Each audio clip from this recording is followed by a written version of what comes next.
Mesdames et messieurs, amis et chers téléspectateurs de la radio-télévision nationale congolaise, tout le plaisir est pour nous, nous, la grande équipe de votre émission Académie diplomatique. Ce soir, je reçois pour vous M. Shibata Kazunao. Il est représentant résident de JICA en RDC. JICA, ça veut dire la coopération japonaise dans notre pays. Avec lui, nous allons faire un état des lieux de la coopération bilatérale entre la RDC, notre pays, et le Japon. D'entrée de jeu, d'abord, bonsoir, parce que c'est une émission qui sera diffusée le soir. Bonsoir, Monsieur Shibata. Bonsoir, Mbote, Jambo, konbanwa. Ok. Alors, première question pour les gens qui nous suivent. L'idée, avant de connaître votre personne, Kinshasa, comment vous trouvez Kinshasa et le Congo? Ah, c'est Kinshasa, c'est la ville chaude. J'adore, je l'adore. Okay. Bon, je l'adore, l'ambiance, population, dynamisme. J'aime beaucoup la musique, danse au Kinshasa, donc je suis vraiment à l'aise ici. Alors, Monsieur Shibata, on apprend que vous avez été aux États-Unis, vous avez étudié. D'abord, vous avez un premier master chez vous au Japon. Exactement. C'était sur l'environnement. Dites-nous deux mots par rapport à votre cursus. Simplement, quand j'étais à l'université à Tokyo, une des meilleures universités au Japon, j'ai étudié sciences environnementales. Okay. Mais après, heureusement, avec la bourse de JICA, j'ai été envoyé aux États-Unis. Ah, donc tu as même bénéficié de la bourse de JICA avant de travailler à la JICA. C'est ça, puisque le problème de l'environnement, c'est important partout dans le monde. Okay. JICA m'a envoyé pour prendre le master degré de master en gestion de l'environnement aux États-Unis, Duke University, oui. C'est dans quelle ville? C'est à Durham, c'est en Caroline du Nord. Okay. Oui. Ok. Alors, revenons un peu à la JICA. Pour les gens qui nous suivent en ce moment, on parle de JICA, c'est dans les véhicules, c'est écrit JICA. Une brève historique de votre organisation. Oui, d'accord. La JICA, c'est Agence japonaise de coopération internationale. Okay. C'est une agence gouvernementale du Japon et qui exécute l'aide publique au développement, notamment avec l'argent de la population japonaise, on appuie paysan développement pour le développement socio-économique. C'est nous, la JICA, qui exécute les projets dont les coopérations techniques. La JICA a été établie, le prédécesseur de la JICA a été établi en 1954 et la JICA... En 1954, la JICA existait. Oui, c'est déjà. Ok. Mais le nom de JICA était, nous a donné le 1973. C'est 1973 que le nom est devenu JICA. C'est ça. Avant, l'agence existait, mais sous un autre nom. Exactement. Ok, allez-y. Et donc, depuis longtemps, on travaille en Asie, Moyen-Orient, en Afrique, Latine-Amérique, partout dans le monde. Et oui, j'ai dit que nous avons plusieurs modalités d'appui. Premièrement, prêt concessionnaire pour construire de grandes infrastructures comme pont maraîchage. Okay. Deuxièmement, don, peut-être pour la construction d'installations comme hôpitaux, écoles, la lutte, mais aussi pour l'équipement, dotation d'équipement. Et troisièmement, coopération technique. Nous faisons l'étude, nous envoyons experts japonais ou volontaires japonais pour appuyer et travailler ensemble avec le peuple de pays bénéficiaires. Alors, parlons de votre présence en Afrique. Est-ce que, juste pour comprendre, JICA est en Afrique depuis 1954 ou avant, parce que vous parlez de 1954 ou de 1973, et quels sont, pour parler de l'Afrique, l'arrivée aussi vos projets antérieurs ici en Afrique? Bon, pour vous, mais aussi pour nous, l'Afrique et le Japon, c'est un peu loin, vraiment loin. Géographiquement, même, nous sommes loin. Vraiment. Mais quand même, les deux ont vraiment plusieurs points communs. Et pour nous, l'Afrique est une région familiale. Bon, depuis les années, c'est-à-dire que depuis la création de JICA, nous travaillons très longtemps en Afrique. Par exemple, notre bureau à Sénégal, c'est plus de 40 ans, par exemple. Nous travaillons vraiment longtemps. Et si je parle de notre opération, nous travaillons dans 48 pays d'Afrique. Sur les 54, vous êtes représenté dans 48 pays. Nous avons nous avons des projets dans 48 pays. Ok. Et nous avons une représentation dans 32 pays. Ok. 32 pays d'Afrique, nous avons une représentation. Oui. Mais les projets dans 48 pays. Oui. Ok. Et puis, si j'ajoute un peu de taille de notre opération, l'an 2015, nous avons invité 12 000 stagiaires d'Afrique au Japon ou bien dans un pays tiers pour formation. Ok. Nous avons affecté 4 000 experts japonais pour études de coopération technique en Afrique pour 2015. Et puis, nous avons affecté aussi 1000 volontaires, à peu près 1000 jeunes volontaires japonais en Afrique, malheureusement pas au Congo. Et si je parle de financement, nombre global de, comment dire, chiffre global, à peu près pour coopération technique, transfert de technologie, 500 millions de dollars pour l'Afrique entière. C'est don, à titre de don. À titre de don. Ça, Oui. c'est pour 2015. Oui. Ok. Et si je parle de préconcessionnel, c'est à peu près 2 milliards de dollars pour le 2015. Et si j'ajoute don pour la construction, c'est à peu près 4 millions de dollars. 4 millions ou milliards?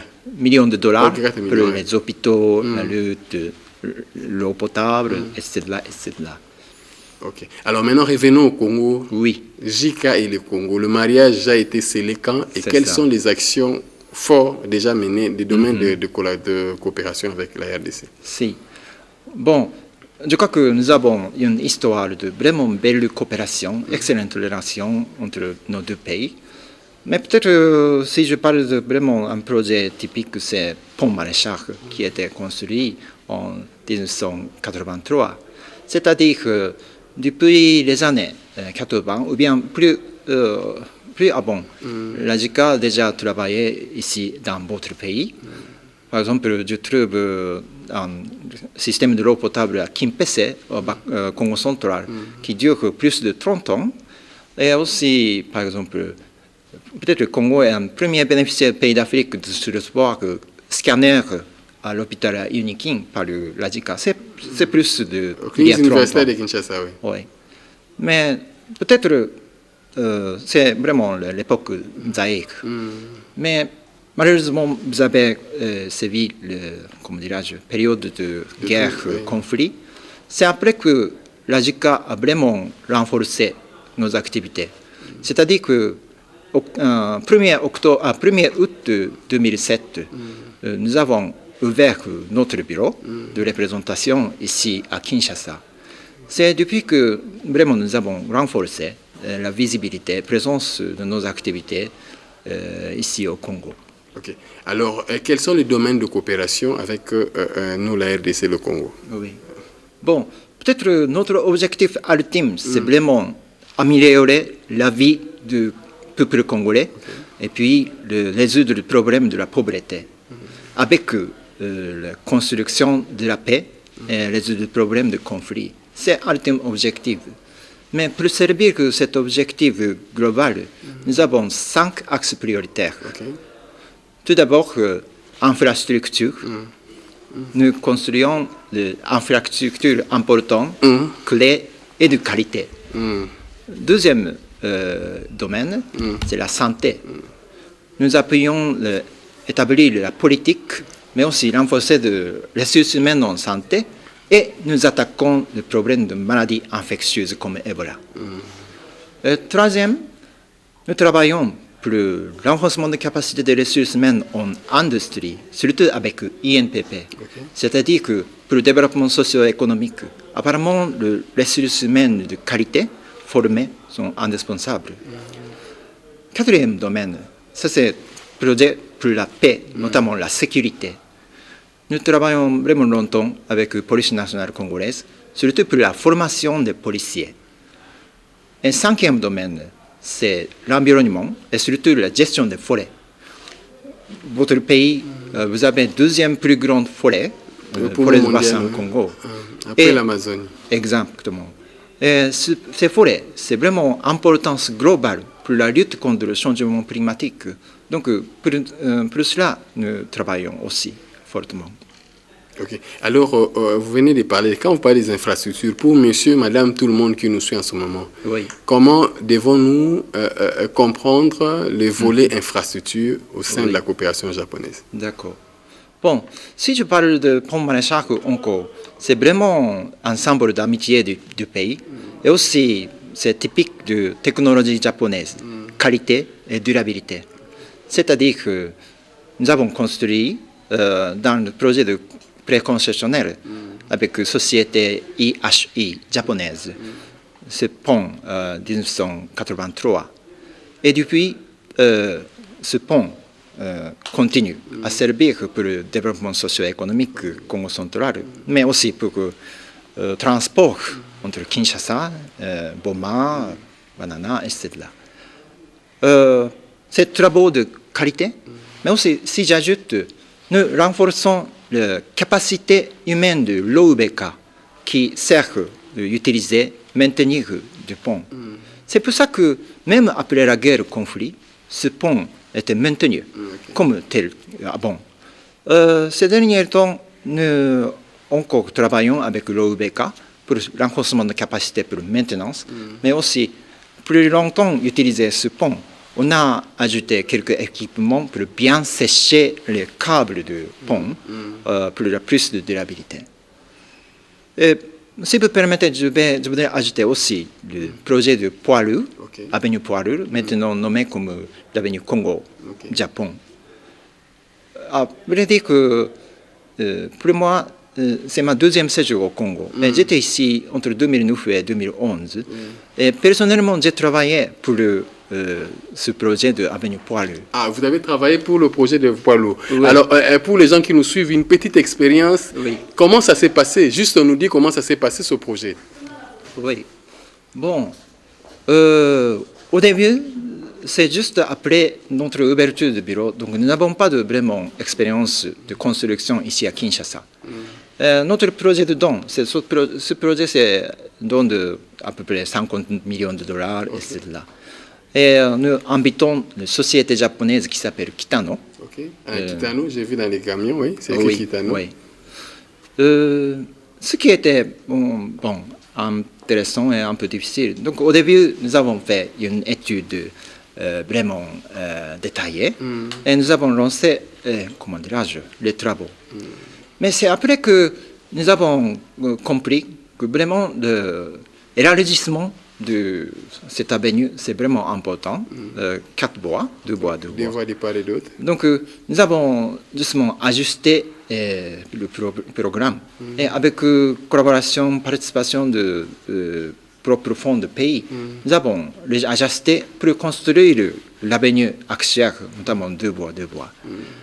Et d'autres choses, si j'ajoute, vraiment, société Kitano a fait bon travail de qualité, non seulement la finition, mais aussi, juste pour la préparation et les travaux, vraiment, il a beaucoup étudié les câbles, les tuyaux sur le terrain pour éviter de perturbations, des dégâts. Ou de l'eau pendant les travaux, oui. Et aussi, pendant les travaux, pour éviter l'embouteillage extra, il a créé les détours pour faciliter les transports, la circulation. Donc, si j'ai bien compris, la population a bien compris comment les sociétés japonaises, entreprises japonaises travaillent, non seulement pour la qualité, mais pour la facilitation de la vie de la population. C'est un peu ça. Alors, ça fait combien de temps le travaux en tant que tel? Ça dirait... Oui, bon...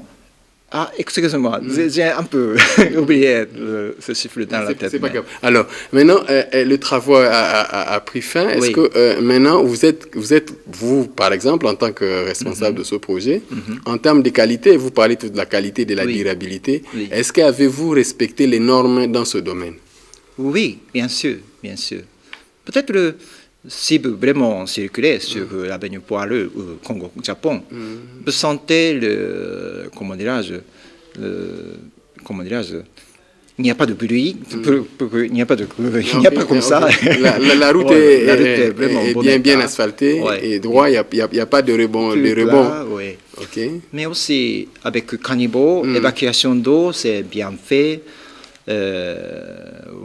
L'éclairage public, ça sert pour la sécurité. Mais je dois ajouter, vraiment répéter un mot important, c'est maintenance. Ok. C'est-à-dire que si on construit la route, mais si on ne maintient pas, ça va être endommagé, tout de suite, comment dire, on peint.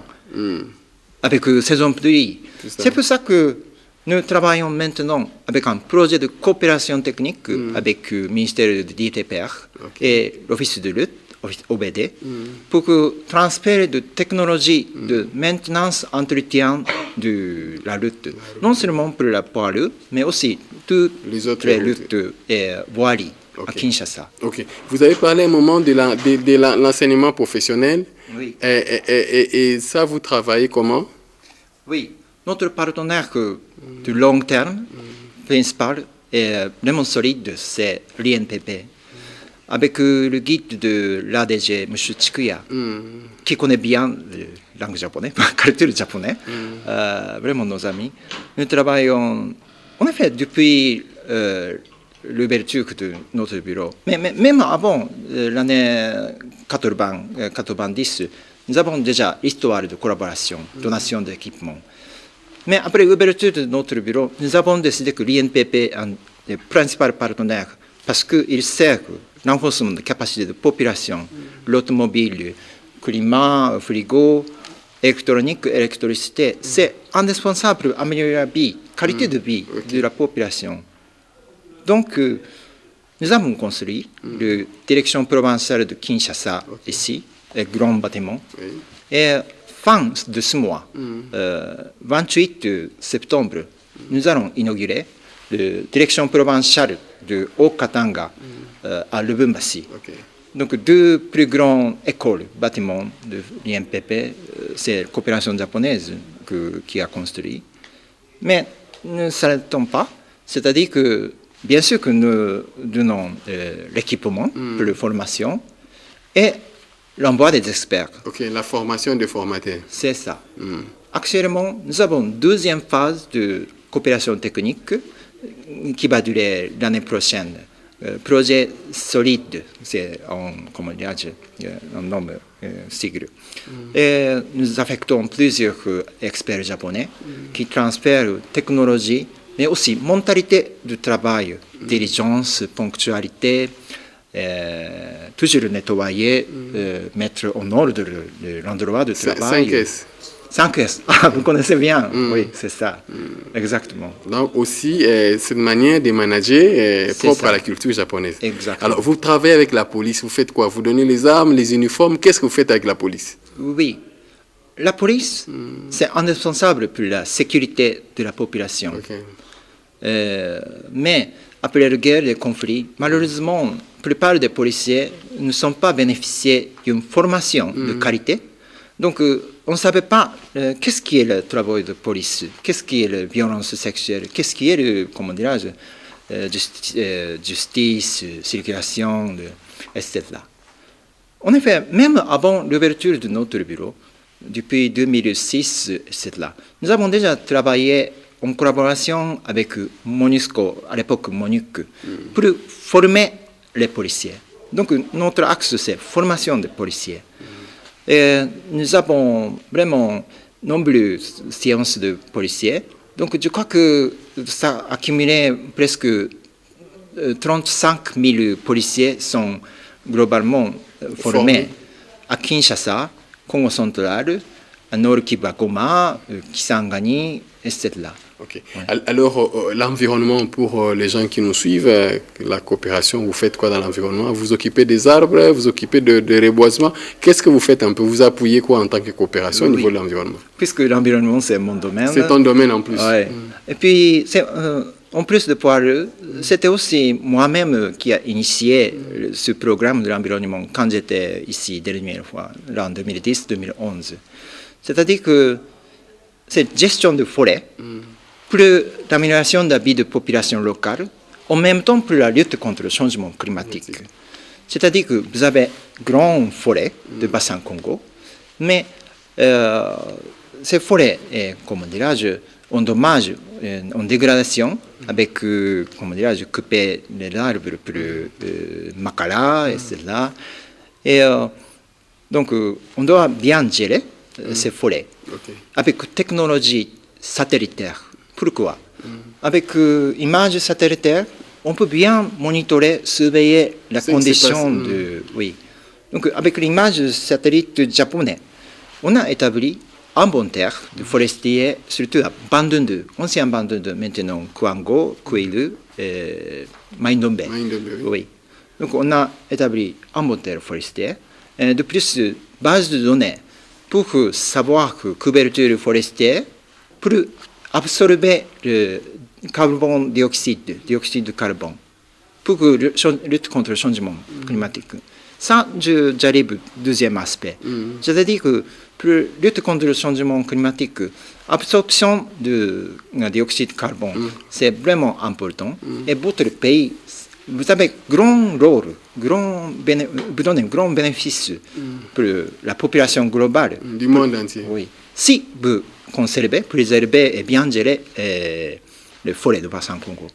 C'est pour ça que, bon, avec images satellitaires, mais aussi inventaire, nous avons établi une donnée de ligne de référence qui s'appelle NERF en sigle, pour soumettre les Nations Unies pour le changement climatique, pour qu'on puisse bénéficier plus de fonds pour que le système de lutte contre le changement climatique, c'est un peu compliqué, mais qui s'appelle RED+. RED+, oui. Oui, réduction de déforestation, dégradation des forêts, etc. C'est-à-dire que si vous conservez, préservez et bien gérer les forêts, il y a des fonds qui vont servir pour l'amélioration de la vie population, mais aussi gestion des forêts. Mais pour cela, on doit bien mesurer, monitorer l'état de vos forêts. Donc, on a établi un inventaire base de données, mais aussi on a calculé la ligne de référence. On est ici maintenant, et si on conserve, ça sera quoi? Bien. Mais si on ne fait rien, c'est quoi? Donc, c'est une base scientifique pour accumuler, bon, attirer plus d'investissements de fonds. Et pour bien gérer les forêts pour la vie de la population. Et bien sûr pour l'impact économique. Okay. Alors, nous allons suivre l'extrait d'un documentaire qu'on a réalisé ici au Congo sur les activités des JICA. Je vous convie à suivre ça. Les appuis dont la JICA fait bénéficier la RDC sont aussi nombreux que qualifiés.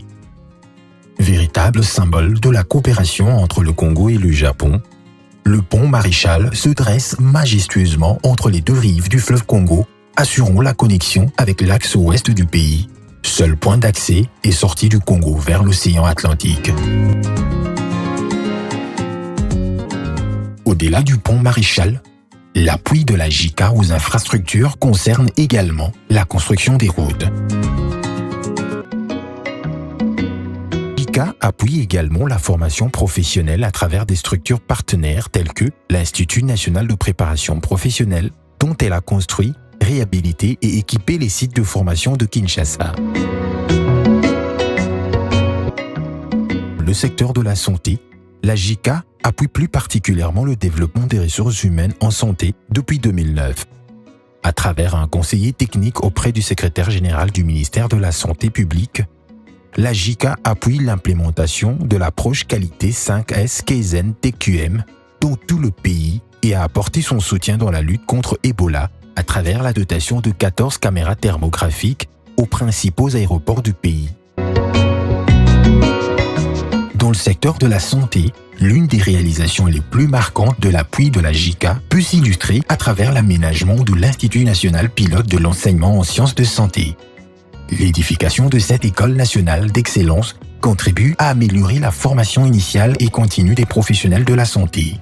Ces professionnels, qui constituent un atout majeur, sont un des piliers les plus précieux du système sanitaire. Il est important de souligner le fait que l'appui de la JICA ne se limite pas qu'à des structures étatiques, mais il touche aussi des compagnies de services publics impactant directement sur le vécu quotidien de la population. Autre secteur, et pas de moindre, la JICA œuvre également dans l'optique d'une consolidation de la paix dans le cadre du secteur de la sécurité. La réforme de la police nationale, et plus particulièrement le développement des ressources humaines au sein de la police congolaise, est considéré comme l'une des priorités, car la sécurité de la population et leurs biens constitue un préalable au développement durable et équitable du pays. Alors, nous venons de suivre ce qu'on a déjà fait ici avec la JICA, mais parlons d'un grand projet qui est en cours au sein de l'Institut national des recherches biomédicales. Je parle de l'INRB. Alors, pour les gens qui nous suivent, l'information est claire. On va construire un laboratoire P3 à l'INRB. Alors, juste pour comprendre, avoir une idée, la petite histoire de ce projet. D'accord, merci. Mais quand même, permettez-moi d'un peu parler du secteur de santé, qui est aussi un de notre 5 axes. C'est-à-dire qu'après l'ouverture de notre bureau 2007, santé est déjà première priorité. Donc, simplement dit, nous travaillons pour établir la politique de santé par affectation d'un expert conseiller au sein du secrétariat général de la santé. Et avec la politique, nous renforçons les ressources humaines en capacité, renforcement des capacités des ressources humaines en santé. Nous avons 2 projets en série. Coopération technique, nous avons construit l'AMPES, c'est un institut pour former les sages-femmes, infirmiers, etc. C'est à côté de l'Assemblée nationale. Oui. Et dernièrement, notre axe, c'est lutte contre les maladies infectieuses comme Ebola, fièvre jaune, etc. Bon, si je parle un peu de l'histoire, bon, nous avons déjà une longue histoire, à peu près 10 ans de collaboration avec le ministre de la Santé. De temps en temps, nous affectons les gens spécialistes du Congo. Bon, à l'époque de l'épidémie de Ebola en Afrique de l'Ouest, nous avons affecté le professeur Moembe, expert de l'INRB, à Abidjan, pour former les gens là-bas. Mais à l'époque, nous avons constaté vraiment le besoin de renforcement de capacité de diagnostic, recherche en virologie, bactériologie, pour lutter contre les maladies infectieuses. Avec cet échange financé par l'expert japonais, conseiller, nous avons même compréhension de cette importance, nécessité. C'est pour ça que professeur Membe, bon, ce n'est pas nécessaire de dire grand rechercheur de Ebola et maladies infectieuses, il a proposé cette idée de laboratoire P3. Donc, avec l'échange de nos experts, notre bureau de JICA, et l'INRB, ministère de la Santé, bon, l'an 2016, nous avons fait une étude préparatoire, dessin de base. Ensuite, nous avons arrivé à accord de don, je crois que 2016 peut-être. Accord de don, c'est à peu près 21 millions de dollars. Okay. Oui. Et avec une entreprise japonaise qui s'appelle DNC, il est arrivé au début de cette année. Et il a lancé officiellement les travaux au mois de mai ou juin, peut-être, en présence du ministre de l'IDPR, mais aussi ministre de la Santé, Excellence M. Ori Ilanga. Et la conciliation est en cours, sans problème, avec qualité. Et nous souhaitons, si tout se passe bien, la finalisation de construction, ça sera le septembre 2019. Okay. Pour but d'avoir le laboratoire P3. Okay. Oui. Alors, pour beaucoup de gens, se posent pourquoi avoir choisi l'INRB, c'est par rapport au leadership du professeur Mouyembe, oui. Ou encore il y a d'autres raisons qui font que ce soit l'INRB par un autre endroit. Bon, pour nous, c'est clair, parce qu'il y a 2 raisons. Vraiment, l'INRB, avec le professeur Mouyembe, c'est le centre de riposte de lutte contre les maladies, ici au RDC. Et deuxième, c'est la philosophie commune de l'INRB avec la coopération japonaise. Première partie, bon, vraiment, ce n'est pas nécessaire de dire que c'est toujours l'INRB qui fait diagnostic de Ebola, fièvre jaune, rougeole, etc. au laboratoire là-bas, plusieurs techniciens, médecins, épidémiologistes, ils travaillent incessamment. Et tous les échantillons, ou bien tous les cas rassemblés ici, et c'est vraiment sur le point. Ok, donc, allez-y, oui. Mais si je parle de, philosophie de travail, c'est-à-dire que, bon, peut-être que vous savez, l'idée de l'INB, si j'ai bien compris, c'est à peu près 1973, c'était établi. 83, vous avez établi l'INRB est inauguré. Et le professeur Mbembe est arrivé en 1998 oui. avec son leadership. Ce qui a été fait, si j'ai bien compris, c'est l'renforcement de capacité de techniciens de laboratoire. C'est-à-dire que pour traiter les échantillons diagnostiques, ce qui est important, c'est vraiment la qualité de ressources humaines. Donc, c'était fait au début. Et ensuite, il a ajouté des autres niveaux de médecins, épidémiologistes, pour renforcer l'aspect santé publique, vraiment pour répondre aux besoins de riposte de maladies infectieuses. Et même le travail en cours pour riposte d'Ebola, je constate vraiment ce cycle de renforcement de capacité. On envoie les jeunes sur le terrain de l'Équateur, de Nord Kivu, Ituri, et pour avoir expérience, et ils rentrent. Et ils travaillent avec expériencé, etc. C'est-à-dire que le renforcement de capacité, c'est vraiment le cœur de cet institut. Et c'est exactement même la philosophie de coopération japonaise.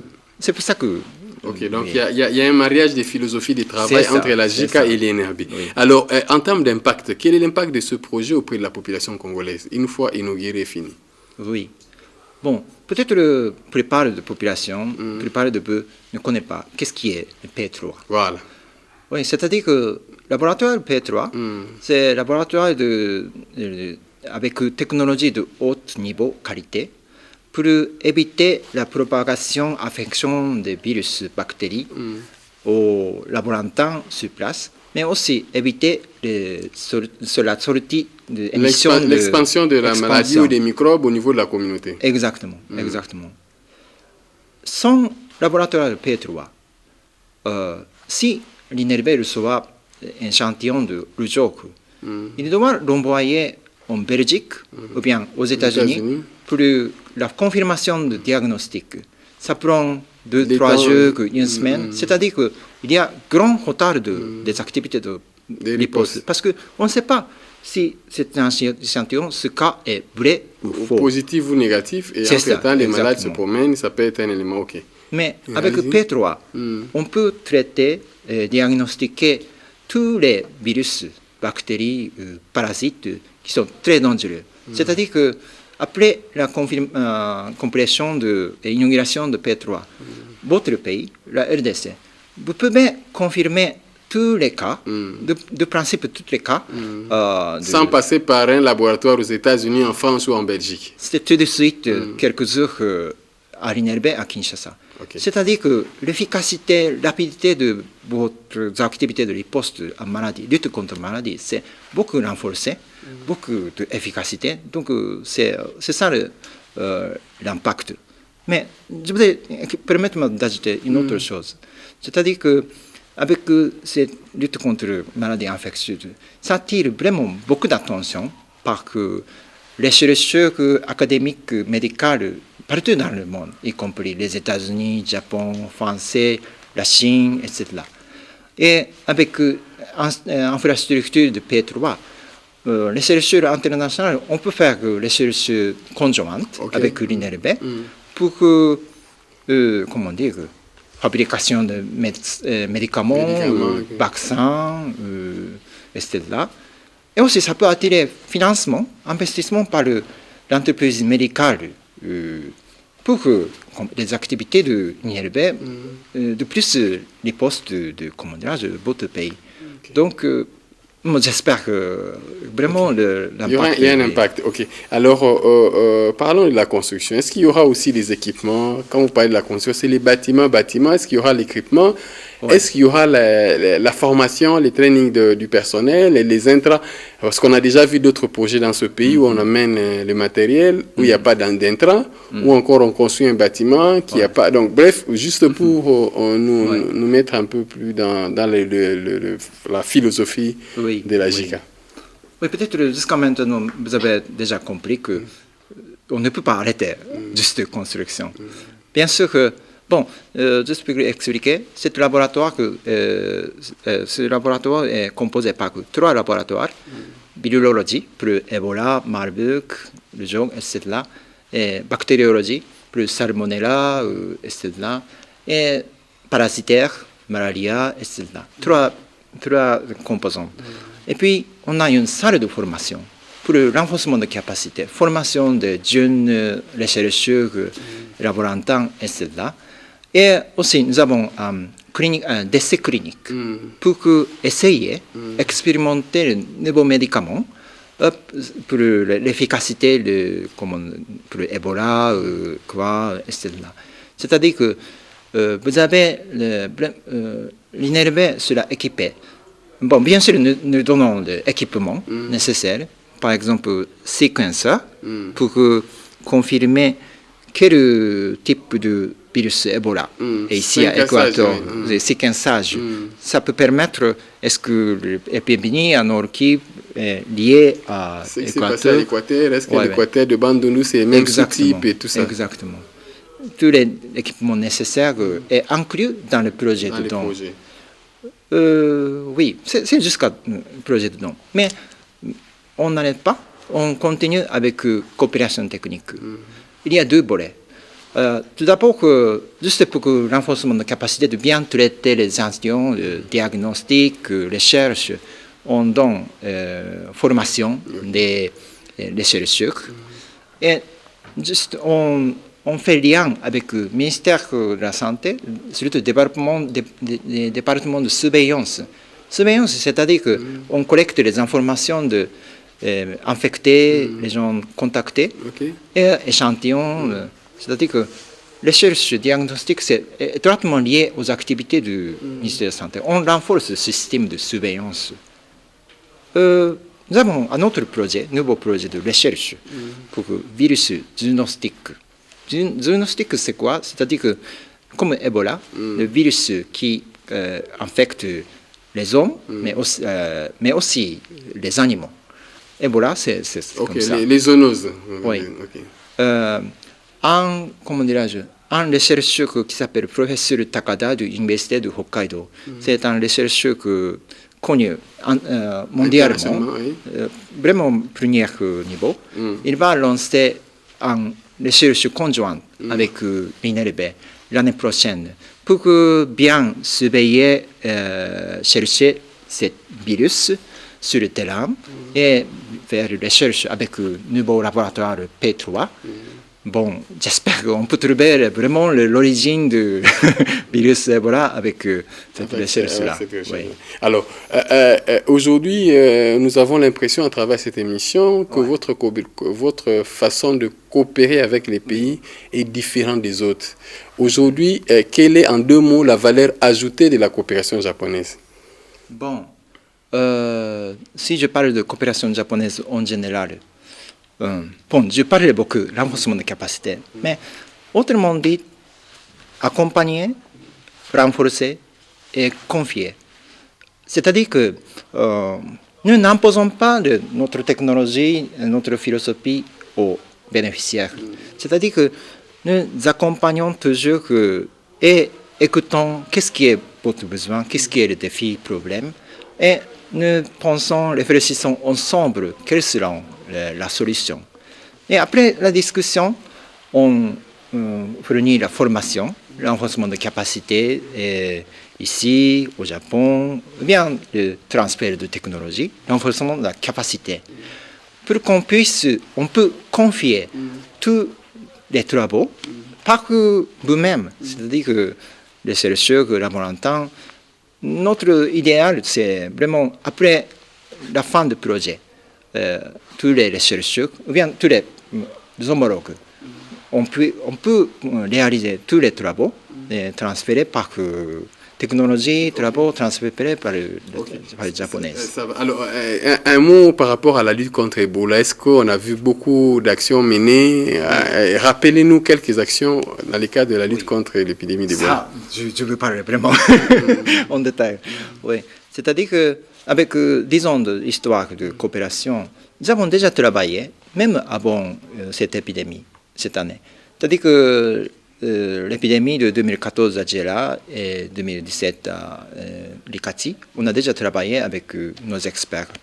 Et par exemple, en 2015, nous avons donné 14 thermographies aux aéroports principaux, Kinshasa, Lubumbashi, Kisangani, même l'Équateur. Quand vous arrivez à l'arrivée internationale de Kinshasa, à l'aéroport Kinshasa, vous trouvez un écran avec une caméra comme ça. Ça fait monitorage de température des passagers pour qu'on puisse trouver quelqu'un avec haute température qui peut être infecté par une maladie comme Ebola. Ce type d'action, c'est déjà fait depuis longtemps. Avec cette étroite collaboration histoire, pour nous, c'est relativement facile de maintenant appuyer le ministère de la Santé, l'INRB, etc. Bon, après le début de l'épidémie, 8 au mois de mai, tout de suite, nous avons vraiment échangé incessamment avec le ministre de la Santé, surtout la Direction générale de lutte contre la maladie, Direction de surveillance, et aussi Programme national d'hygiène aux frontières et l'INRB. Donc, nous avons ciblé 3 domaines prioritaires. Tout d'abord, le diagnostic avec l'INRB, ensuite, surveillance avec la direction de surveillance, et dernièrement, contrôle hygiène à point d'entrée, c'est-à-dire que éviter la propagation de la maladie. Oui. Bon, pour cela, qu'est-ce que nous avons fait? C'est appui logistique urgence d'abord, et deuxièmement, l'expert japonais pour le point d'entrée, surtout pour Kinshasa, et troisièmement, c'est l'aide financière. Bon, l'aide financière, c'est un peu simple, c'est-à-dire que pour l'épidémie de l'Équateur, le Japon a donné 3 millions de dollars pour la riposte, qui était exécutée à travers l'OMS, l'OIM et l'UNICEF pour plusieurs domaines. Et ce n'est pas fait par la JICA. Bon, si je parle d'appui logistique d'urgence, nous avons pas mal d'informations sur les besoins, défis de l'INRB, la surveillance, etc. Donc, avec le besoin exprimé et bien coordonné par le système de coordination de l'État, notamment le Comité national de coordination et le Comité de surveillance du laboratoire, ensemble, nous avons fixé qu'est-ce qui est besoin, qu'est-ce qui est équipement nécessaire, qu'est-ce qui est moto, groupe électrogène, de consommables, etc. Même on travaille, on finance pour le déploiement des agents, laborantins, les chercheurs sur le terrain, au cas où, si votre pays n'a pas suffisamment de financement pour les besoins d'urgence. Et un des exemples que nous avons fait, aussi l'introduction de technologies japonaises. J'ai parlé du professeur Takada, un des chercheurs de virologie à l'Université de Hokkaido. Avec lui, la société japonaise Denka Seiken a développé cette test de diagnostic rapide, TDR. Avec ce test TDR, on peut diagnostiquer l'Ebola juste 15 minutes. Avec cette utilisation, c'est un peu comme malaria, kit rapide de malaria, exactement la même chose. Donc maintenant, l'INRB utilise cette technologie japonaise sur le terrain. L'Équateur, même l'Ikati, l'Équateur et Nord-Kivu Ituri. Avec 15 minutes, on peut savoir globalement la condition d'infecté. Et après, c'est après qu'avec un autre équipement qui s'appelle GeneXpert, on peut faire la confirmation de diagnostic. Donc ça facilite vraiment l'efficacité, la rapidité de les postes, surtout pour le laboratoire sur le terrain. Et l'autre, le robot, c'est quoi? Ah bon, Bon, c'est peut-être après, mais si je termine pour le riposte d'Ebola, dernière partie, au mois de mai et au mois de juin, le Japon la JICA a affecté une équipe d'experts surtout pour que, comment ça s'appelle, qui s'appelle Japan Disaster Relief, c'est-à-dire aide au secours d'urgence. Et puis, on a ciblé le domaine de travail comme point d'entrée. On a établi une station de contrôle hygiène à Maluku pour protéger Kinshasa contre les infections. Donc, on a établi des tentes et aussi on a bien organisé l'arrivée de tous les bateaux qui viennent de l'Équateur. Et PNHF, Programme national de hygiène frontière, ont arrêté les bateaux. Tous les passagers ont quitté les bateaux. Et dans la station de contrôle d'hygiène, on a confirmé, comment dire, avec ces thermoflash. Ces thermoflash, c'est-à-dire que pour mesurer les températures sans touchant aux gens. Donc, les agents de PNHF ont utilisé ça pour bien checker tous les passagers si ils ont température ou non. Comme ça, on peut protéger, comment dirais-je, on travaille pour protéger le Kinshasa, pour la propagation du virus. Et maintenant, pour cette épidémie à Nord-Kivu, malheureusement, les gens de JICA ne peuvent pas y aller à cause de mesures de sécurité. Quand même, nous sommes en train de fournir ce type d'équipement, TDR, thermoflash, moto, etc. etc. Et encore pour l'inélevé, pour surveillance, point d'entrée. Et par exemple, Goma, Tembo, Beni, le ministère de la Santé, PNHF ont construit une station de contrôle hygiène aux frontières pour observer, checker tous les passagers, par exemple aux frontières à Rwanda, Burundi, etc.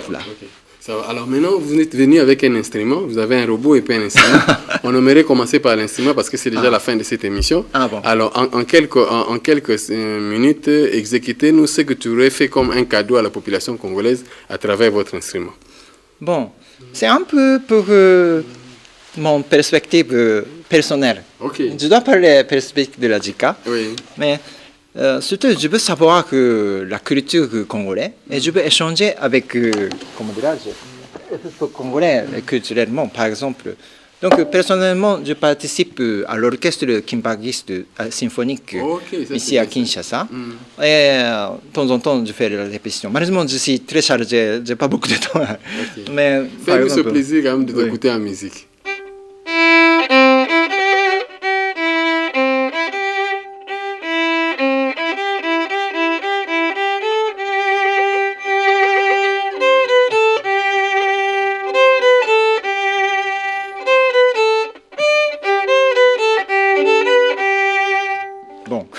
Économiser le temps. Merci,